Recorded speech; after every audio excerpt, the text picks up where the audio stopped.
Alkitab setahun hari ke-328, 24 November dari Amsal 28, ayat 18 hingga 28. Siapa berlaku tidak bercela akan diselamatkan, tetapi siapa berliku-liku jalannya akan jatuh ke dalam lubang. Siapa mengerjakan tanahnya akan kenyang dengan makanan, tetapi siapa mengejar barang yang sia-sia akan kenyang dengan kemiskinan. Orang yang dapat dipercaya mendapat banyak berkat, tetapi orang yang ingin cepat menjadi kaya tidak akan luput dari hukuman. Memandang bulu tidaklah baik, tetapi untuk sekarat roti orang membuat pelanggaran. Orang yang kikir tergesa-gesa mengejar harta, dan tidak mengetahui bahwa ia akan mengalami kekurangan. Siapa menegur orang akan kemudian lebih disayangi daripada orang yang menjilat.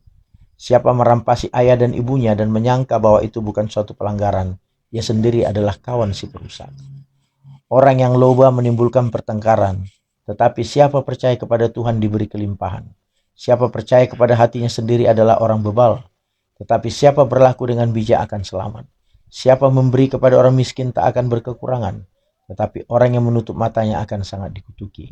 Jika orang fasik mendapat kekuasaan, orang menyembunyikan diri, tapi jika mereka binasa, bertambahlah jumlah orang benar. Perjanjian baru 1 Petrus 3. Demikian juga kamu hai istri-istri, tunduklah kepada suamimu, supaya jika ada di antara mereka yang tidak taat kepada firman, mereka juga tanpa perkataan dimenangkan oleh kelakuan istrinya. Jika mereka melihat bagaimana murni dan salehnya hidup istri mereka itu, perhiasanmu janganlah secara lahiriah, yaitu dengan mengepang-ngepang rambut, memakai perhiasan emas atau dengan mengenakan pakaian yang indah-indah. Tetapi perhiasanmu ialah manusia batiniah yang tersembunyi, dengan perhiasan yang tidak binasa yang berasal dari roh yang lemah lembut dan tentram, yang sangat berharga di mata Allah. Sebab demikianlah caranya perempuan-perempuan kudus dahulu berdandan, yaitu perempuan-perempuan yang menaruh pengharapannya kepada Allah. Mereka tunduk kepada suaminya, sama seperti saat taat kepada Abraham dan menamai dia tuannya. Dan kamu adalah anak-anaknya. Jika kamu berbuat baik dan tidak takut akan ancaman, demikian juga kamu hai suami-suami. Hiduplah bijaksana dengan istrimu, sebagai kaum yang lebih lemah. Hormatilah mereka sebagai teman pewaris dari kasih karunia, yaitu kehidupan, supaya doamu jangan terhalang.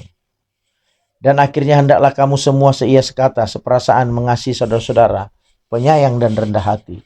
Dan janganlah membalas kejahatan dengan kejahatan, atau caci maki dengan caci maki. Tetapi sebaliknya hendaklah kamu memberkati, karena untuk itulah kamu dipanggil, yaitu untuk memperoleh berkat. Sebab siapa yang mau mencintai hidup dan mau melihat hari-hari baik, ia harus menjaga lidahnya terhadap yang jahat dan bibirnya terhadap ucapan-ucapan yang menipu. Ia harus menjauhi yang jahat dan melakukan yang baik. Ia harus mencari perdamaian dan berusaha mendapatkannya. Sebab mata Tuhan tertuju kepada orang-orang benar dan telinganya kepada permohonan mereka yang minta tolong. Tetapi wajah Tuhan menentang orang-orang yang berbuat jahat. Dan siapakah yang akan berbuat jahat terhadap kamu jika kamu rajin berbuat baik? Tetapi sekalipun kamu harus menderita juga harus karena kebenaran, kamu akan berbahagia. Sebab itu janganlah kamu takuti apa yang mereka takuti, dan janganlah gentar.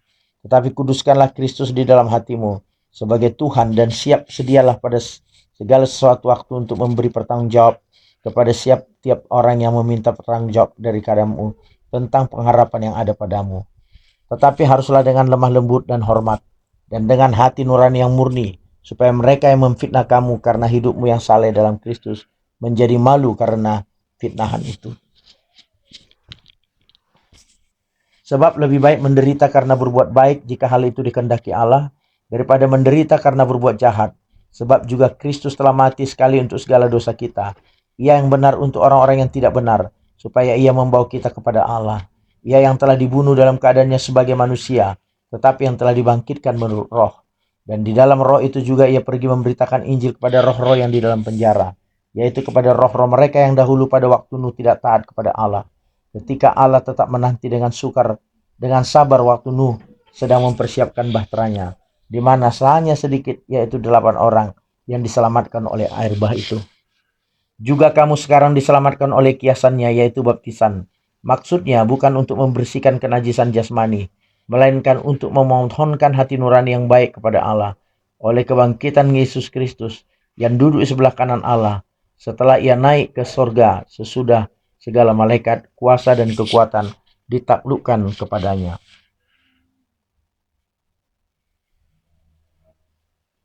Perjanjian Lama Yehezkiel 45 hingga 46.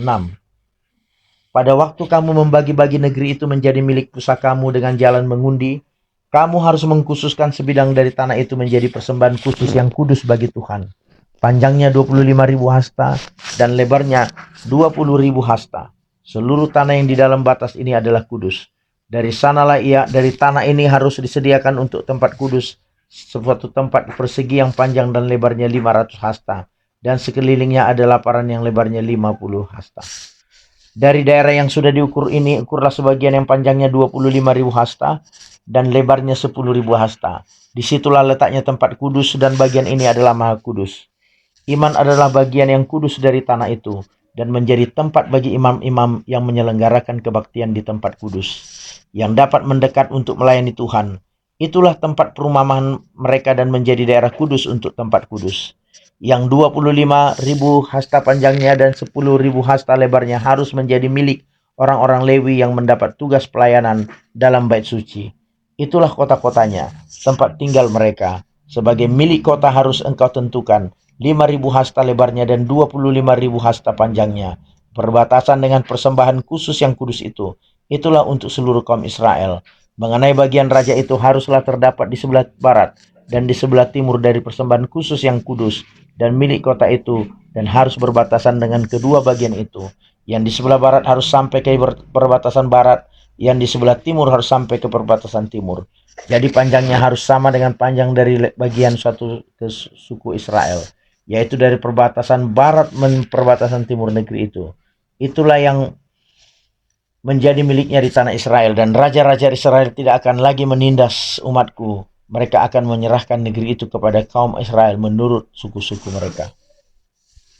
Beginilah firman Tuhan Allah, cukuplah itu hai raja-raja Israel, jauhkanlah kekerasan dan aniaya, tetapi lakukanlah keadilan dan kebenaran. Hentikanlah kekerasanmu yang mengusir umatku dari tanah miliknya. Demikianlah firman Tuhan Allah. Neraca yang betul, eva yang betul, dan obat yang betul patut ada padamu.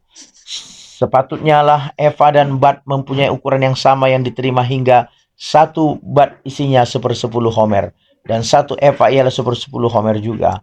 Jadi menurut homer lah ukuran-ukuran itu dibagi. 5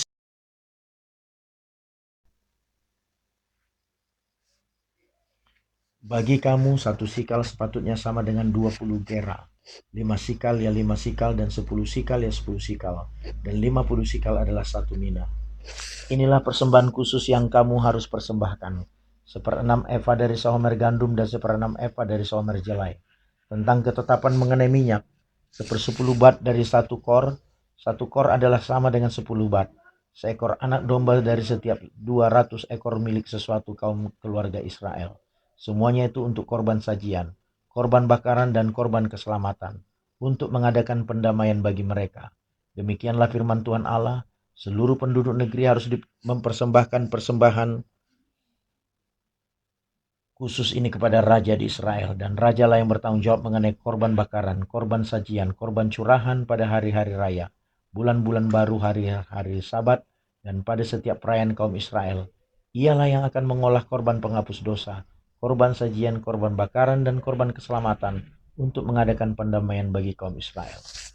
Beginilah firman Tuhan Allah, pada bulan yang pertama pada tanggal 1 bulan itu, ambillah seekor lembu jantan muda yang tidak bercela, dan sucikanlah tempat kudus itu. Imam harus mengambil sedikit dari korban penghapus dosa dan membubuhnya pada tiang-tiang bait suci, dan pada keempat sudut jalur keliling yang ada pada mezbah, dan pada tiang pintu gerbang pelataran dalam. Demikianlah engkau harus berbuat pada hari pertama bulan yang ketujuh, demi orang-orang yang berbuat dosa dengan tidak sengaja dan tanpa diketahui. Dengan demikian engkau mengadakan pendamaian bagi bait suci. Pada bulan pertama pada tanggal 14 bulan itu haruslah kamu merayakan hari raya Paskah, dan selama 7 hari kamu harus makan roti yang tidak beragi. Pada hari itu raja harus mengolah lembu jantan sebagai korban penghapus dosa karena dirinya dan karena seluruh penduduk negeri. Selama 7 hari raya itu ia harus mengolah korban bakaran bagi Tuhan. Tiap hari 7 ekor lembu jantan dan 7 ekor domba jantan yang tidak bercela. Dan untuk korban penghapus dosa tiap hari seekor kambing jantan. Sebagai korban sajian ia harus mengolah 1 eva tepung dengan seekor lembu dan 1 efa tepung dengan seekor domba jantan dan minyak 1 hin untuk 1 efa. Pada bulan ke-7 pada tanggal 15 bulan itu, yaitu pada hari raya, ia harus mengolah seperti ini selama 7 hari. Korban penghapus dosa, korban bakaran, korban sajian dan minyak. Beginilah firman Tuhan Allah, pintu gerbang pelataran dalam yang menghadap ke sebelah timur haruslah tertutup selama 6 hari kerja. Tetapi pada hari Sabat supaya dibuka, pada hari bulan baru juga supaya dibuka. Raja itu akan masuk dari luar melalui balai gerbang dan akan berdiri dekat tiang pintu gerbang itu. Sementara itu imam-imam akan mengolah korban bakaran dan korban keselamatan raja itu, dan ia akan sujud menyembah di ambang pintu gerbang itu. Lalu keluar lagi dan pintu gerbang itu tidak boleh ditutup sampai petang hari. Penduduk negeri juga harus turut sujud menyembah di hadapan Tuhan di pintu gerbang itu pada hari Sabat dan pada hari bulan baru. Korban bakaran yang harus dipersembahkan raja itu kepada Tuhan pada hari Sabat ialah 6 korban ekor domba yang tidak bercela dan seekor domba jantan yang tidak bercela.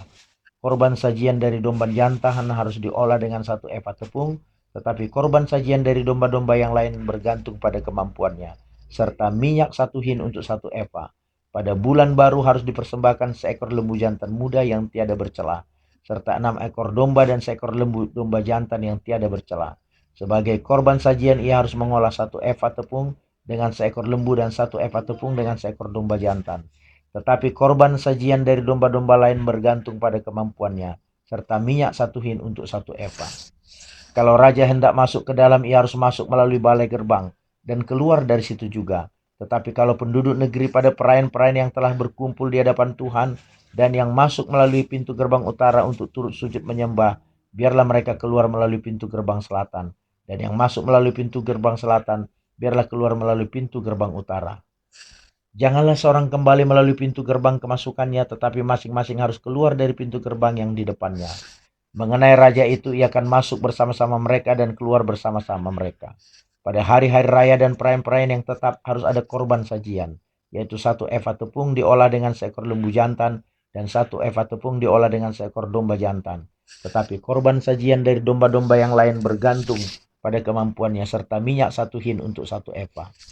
Kalau raja mengolah korban bakaran sukarela atau korban keselamatan sukarela bagi Tuhan, maka orang harus membukakan pintu gerbang sebelah timur untuk dia, dan ia akan mempersembahkan korban bakarannya dan korban keselamatannya itu seperti ia perbuat pada hari Sabat. Kemudian ia keluar, dan sesudah ia keluar pintu gerbang harus ditutup. Pada hari ia harus mengolah domba yang berumur 1 tahun dan yang tiada bercela sebagai korban bakaran bagi Tuhan. Setiap pagi ia harus melakukan itu. Di samping itu setiap pagi ia harus mempersembahkan korban sajian 1/6 efa tepung dengan minyak 1/3 hin untuk mencampur tepung yang terbaik itu. Itulah korban sajian bagi Tuhan, dan ketetapan itu tetap selama-lamanya. Demikianlah mereka harus mempersembahkan korban domba dan korban sajian dan minyak setiap pagi sebagai korban bakaran yang tetap. Beginilah firman Tuhan Allah, kalau raja itu memberi sesuatu pemberian dari milik pusakanya kepada salah seorang anaknya, maka itu menjadi kepunyaan anaknya, dan milik ini menjadi pusaka mereka.